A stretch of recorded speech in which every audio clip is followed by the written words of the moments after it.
Well, hello, everybody, and I'm so excited to be here with you, Judy Steenland, on podcast number 1 of the Selley Group Real Estate Show. It is so fun to do this because our market is spinning and people are trying to catch gravity right now.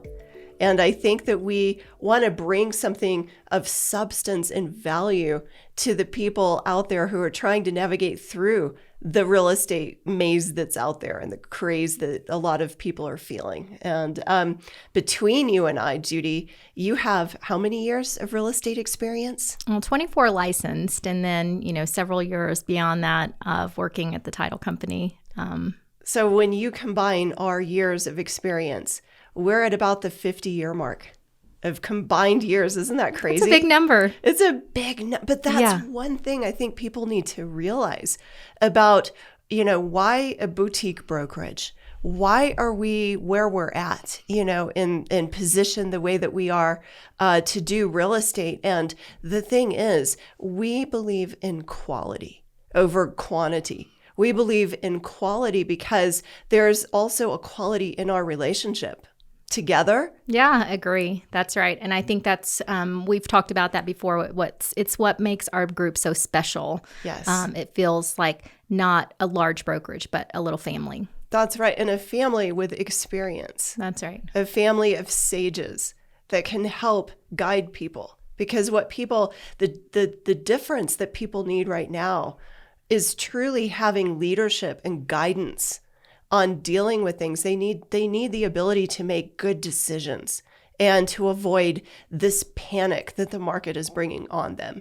So we want to help come alongside of people to be a voice of reason and a voice where they can make really good long-term decisions.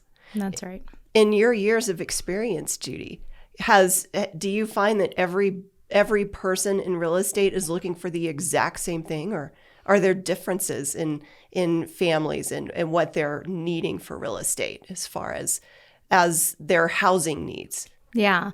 I think that's a great question, because I think at the core of what people are looking for in a home, that there's a lot of similarities there, but everybody's situation is completely different. Like there's never one that's been exactly the same. Yes. And I think setting expectations and educating is the core. It's the thing that they need to help them make the best decision for their families. So that's so important. So it's not like, hey, I got a call, I'm going to show a house and it's rapid fire. Just write the contract in the house and not give anything of substance beyond that, right? Yeah. I think one of the things that really sets us apart is we want to get to know the client. We do. It's important. Because there are things that we learn in conversation about how they live their day-to-day lives, what's important. There may be things that are not apparent on paper that they immediately see. They may have special needs that a homeowners association is going to, not allow for. Right. I mean, there's a lot of rules out there. And we just had one where the family had 4 dogs. And there are a lot of, who knew, right? There's so many limitations on pets. If you had not asked the question, though, it might have gone unnoticed, or maybe, they would have fallen in love with something that would have only been in a community that would have accepted 2 pets. That's right. And we know our pets are our family. So that would have been hard to stomach. But yeah, I think getting to know, we like to have those consultations, those buyer consultations before we ever go out to look at properties. And, I think in this immediate, everyone wants to just immediately go see a property, but those consultations are so important. And so I think people can be aggravated or annoyed by that, but knowing that we have their best interest in mind and we're trying to save them time so that they can efficiently get into a place that meets their needs. That's good. As you are talking about that, the word that comes to my mind is preparedness. For sure. I think that if there's preparedness that we can give not just to the buyer, but also to the seller. There are 2 completely different things happening in those scenarios. Right. But preparedness is key to position people for victory. That's right. Well, and like you said, it's not just on the buy side, it's the sellers, because in a market where buyers are just throwing out offers, and in many cases, offers on multiple properties at the same time, how are we preparing our clients to make the best choice? Right. And by the way, we don't advocate buyers doing that because they can get into a lot of trouble. Yes, there are consequences to that. And so, again, going back to the education part of it. And then I also think that eliminates so much of the frustration and disappointment that comes along with, just the constant spinning of the wheels of trying to make things work that weren't the right fit to begin with. That's so true. Because the one thing that I believe has been like a core staple for all the years that we've done real estate is that nobody needs to actually hire an agent if they could do everything themselves. Right. They need a guide. That's right. They need, and that comes from experience. You can't really be a guide unless you've climbed the mountains and gone through the valleys yourself. Yeah.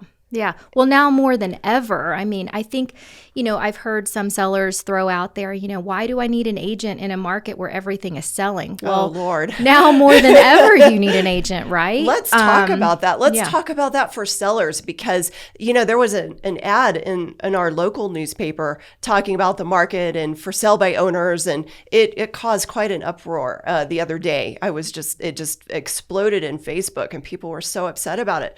The point is, I have never felt more needed in a time of scarcity, but even with sellers, because when you open your home, we're still in a COVID market. Right. And we're dealing and navigating with hard things. B, you're dealing with the lowest inventory historically that we've had. Right. And do you have that number? I do. I looked it up right before this, and 144 active single-family listings in Colorado Springs. Those are existing homes. Right. Only 144. People, our population is around 700,000. Yeah. And we were talking about it just a little bit ago. What's the norm?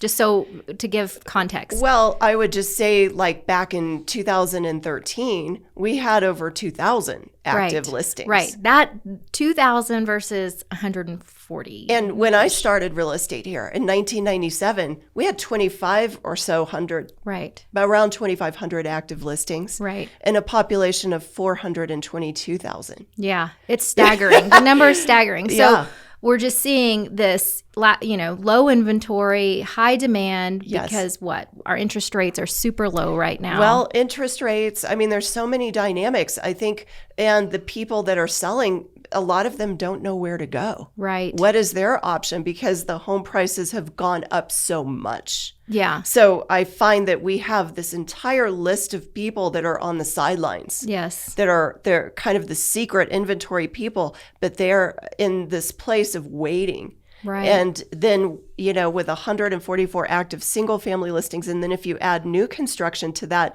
it only goes up to 239 listings in Colorado Springs on the MLS as of the day we're shooting this podcast. Right. So is that a reason to panic though?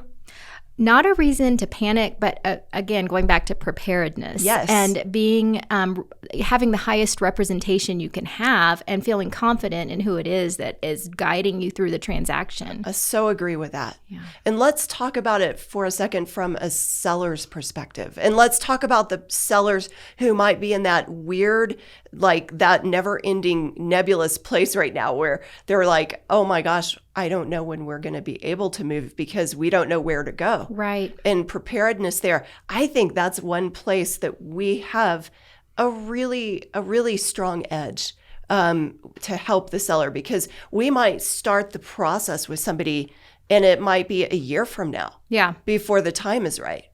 But Judy, talk about it from your perspective. If you're going into somebody's home, you have such a gift with this. I just want to say to everybody, if you don't know and haven't signed up for Judy's Instagram, you better, because she is a master at design and making a home exceptionally beautiful. Well, I think going back to preparedness, what can you do while you are on the sidelines waiting? I had a call from a family that is thinking about selling maybe later this summer. There's a number of updates that they probably could do to maximize their profit. And they want to enjoy it while they're there. And so where do we spend our money, and how do we, again, maximize the investment so that when we turn around and sell it, there's a higher profit there. Yes. And so that is part of being prepared as a seller, is getting your home ready, planning ahead and knowing that that's going to come, and doing some of those updates. And I love it. Yeah. I love it, because the thing is, if you're in a state of preparedness, you're starting momentum. That's right. You're starting something. You may not see where it's leading yet, Right. but you've started the action so that you're not the tail, but you'll be the head. Yeah. When it's time to strike. Right. Because here's what happens, and this is the reality. Okay, I'm a seller, I'm thinking about selling, and I find a home that I love, and I haven't taken the necessary steps to be ready for my house to go on the market. Yes. And so then I've lost this house that I love, and I still have 6 months of renovations or decluttering, whatever that might That's be. right. So yeah, being ready to pull the trigger when the time is right is key. This is key. And it's such good information that I think we need to carry this into the next podcast. Yeah, So- I think this conversation could go on for a while. So stick with us, guys. And thank you so much for tuning in. And we cannot wait to catch you next time.